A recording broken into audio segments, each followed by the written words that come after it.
va voir une deuxième application maintenant du produit scalaire. Donc, on va parler de vecteurs normales qui vont nous permettre de déterminer une équation cartésienne de droite. Et puis, on parlera aussi de projetés orthogonaux. Donc, d'abord, la définition d'un vecteur normal. On dit qu'un vecteur n non nul est normal à une droite D si n est orthogonal à un vecteur directeur de D. Donc, vous avez une droite, les vecteurs directeurs, ce sont des vecteurs qui sont portés par la droite, comme le vecteur D que j'ai dessiné ici. Un vecteur normal, il sera donc orthogonal à ce vecteur D. Donc, le vecteur qui est là est normal à notre droite. Alors, une propriété maintenant, un vecteur n de coordonnées AB est normal à une droite D si et seulement si D admet une équation de la forme ax plus by plus c égale 0 avec a et b non nuls en même temps.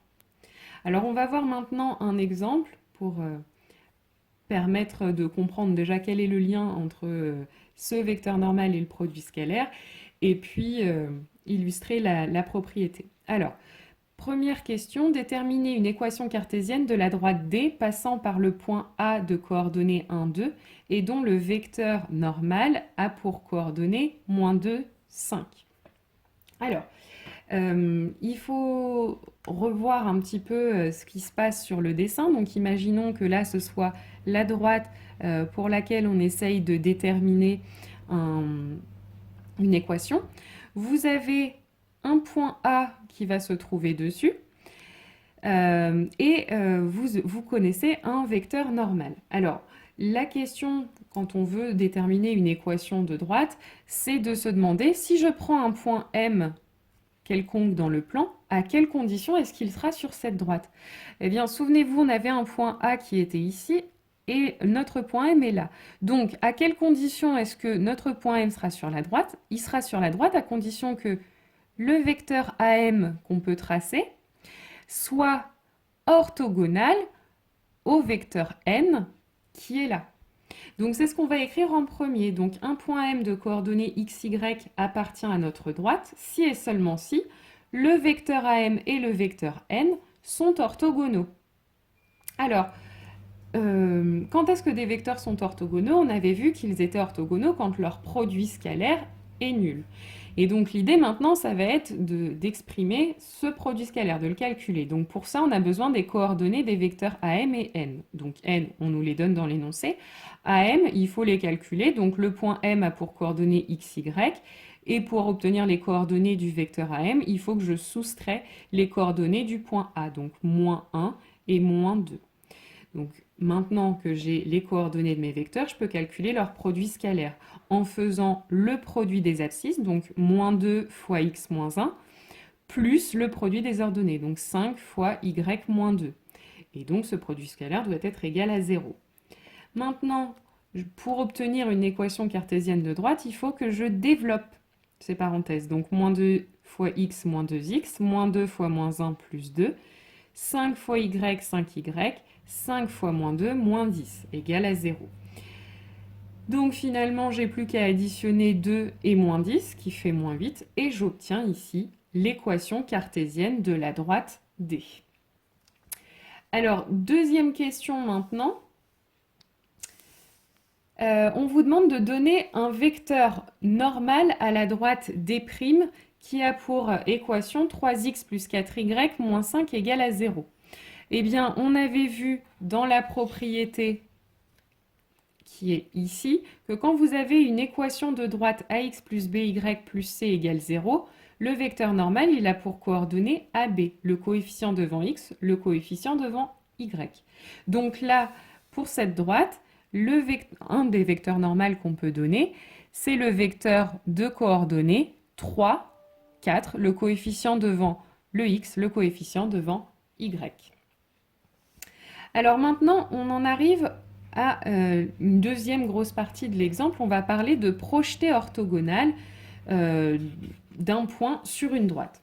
Alors, la droite D à laquelle on va s'intéresser, c'est la droite d'équation x moins 3y plus 3 égale 0. Le point B qu'on va considérer, c'est le point de coordonnées 2, 5, et le point H sera donc le projeté orthogonal de B sur D. Alors, on vous demande dans un premier temps de déterminer une équation de D1, la perpendiculaire à D, passant par B.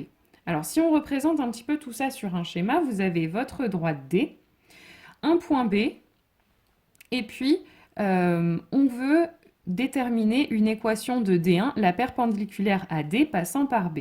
Donc, j'ai tracé une droite perpendiculaire à D et elle passe par B. Donc, on va vouloir déterminer l'équation de cette droite-là. Alors, on se rappelle que pour déterminer une équation cartésienne, on a besoin donc maintenant d'un point par lequel passe cette droite, on a le point B, et d'un vecteur normal. Donc là, un vecteur normal, vous pouvez prendre le vecteur que j'ai repassé en rouge. Le vecteur que j'ai repassé en rouge ici, il est bien normal à D1. Vous voyez qu'on a un petit angle droit ici. Et ce vecteur normal, du coup, s'il est normal à D1, il est aussi directeur de D, puisque cette droite est perpendiculaire à D. Donc, pour obtenir un vecteur normal de D1, il suffit de prendre un vecteur directeur de D. Or, D, j'ai son équation cartésienne. Et on avait vu que quand on a l'équation cartésienne d'une droite, le vecteur directeur, lui, il a pour coordonnée moins B, A. Donc là, B, c'est moins 3, donc moins B, ce sera 3, et A, c'est 1. Donc finalement, le vecteur directeur de D, ce sera un vecteur directeur de D, ce sera 3, le vecteur de coordonnées 3, 1. Donc c'est ce que j'ai noté ici. Le vecteur n, qu'on appellera n de coordonnées 3, 1, est directeur de D, donc est normal à D1. Et donc, si j'ai comme vecteur normal à D1 le vecteur de coordonnées 3, 1, ça veut dire, toujours si j'applique cette propriété, que la droite D1 admet une équation de la forme 3x plus 1y plus c égale 0, avec c un réel.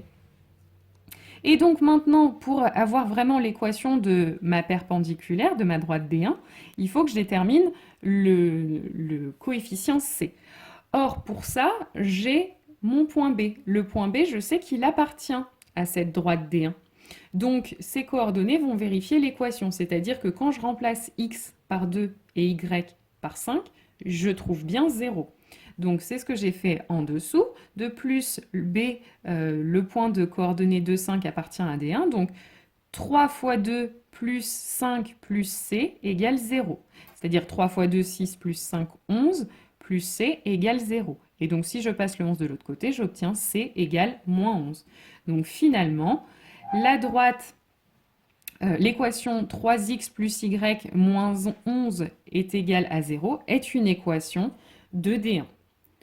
Alors maintenant, on en arrive à calculer les coordonnées de H. Donc H, je vous rappelle, c'est le projeté orthogonal de B sur D. Et qu'est-ce que c'est en fait le projeté orthogonal? C'est tout simplement le point d'intersection entre D et la droite perpendiculaire à D qui passe par B, autrement dit D1.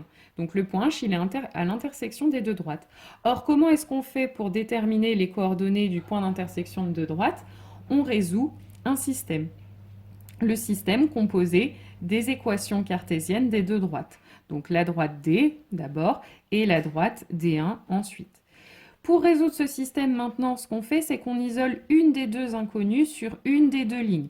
Donc moi, j'ai choisi d'isoler x parce que c'est le plus facile, il n'y a pas de coefficient devant. On aurait aussi pu isoler y sur la deuxième ligne, c'était tout aussi simple. Donc là, j'isole x, donc ça me donne x égale 3y moins 3. Et ensuite, cette expression, je vais m'en servir pour remplacer x dans la deuxième ligne. Donc ça va me donner, à la place de 3x, ça va me donner 3 fois 3y, 9y, moins 3 fois 3, donc moins 9. Et ensuite, je recopie. Plus y, moins 11, égale à 0. Ensuite, je simplifie un petit peu tout ça. 9y plus y, ça me fait 10y. Moins 9, moins 11, ça fait moins 20. Quand je le passe de l'autre côté, ça fait 20. Et ensuite, je finis de résoudre cette équation-là. Donc pour avoir y, je divise par 10 des deux côtés.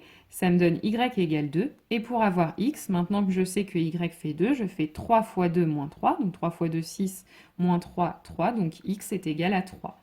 Et donc finalement, les coordonnées de h, c'est 3, 2.